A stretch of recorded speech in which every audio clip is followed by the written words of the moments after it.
Vi oplever, at flere og flere af vores patienter kommer og gerne vil have rettet tænder med Invisalign, fordi det er så nemt. Der er en stor frihed i det. Du bare kan tage skinnerne ud, hvis du skal spise eller skal ud på restaurant med vennerne, så du kan leve det sociale liv, du plejer at leve. Jeg har afsluttet min Invisalign-behandling for cirka et halvt år siden, så i dag skal jeg til kontrol. Det betyder rigtig meget for mig, at jeg har fået rettet mine tænder, fordi at mine tænder gjorde mig rigtig usikre førhen.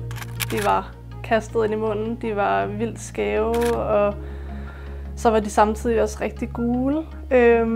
Og der var bare ikke noget pænt med mine tænder.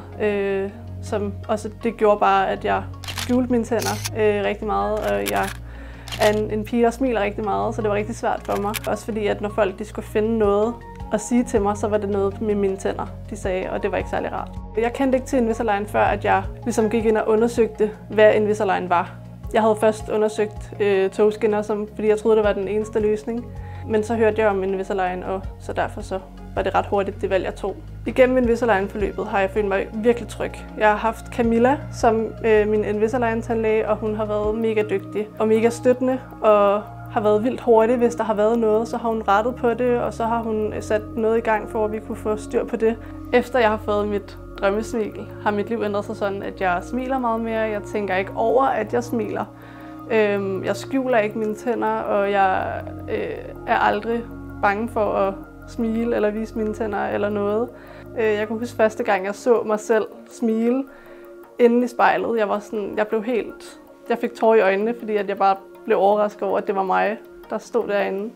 Vi oplever, at de patienter, der har fået rettet tænder med Invisalign, får en større livskvalitet. Der er mange, der har haft en tand eller et smil, de ikke har været glade for, og måske går og skjuler det lidt, ikke smiler så bredt eller holder hånden henover, når de griner. Og det er jo noget, som vi ændrer, når vi får rettet deres tænder med Invisalign.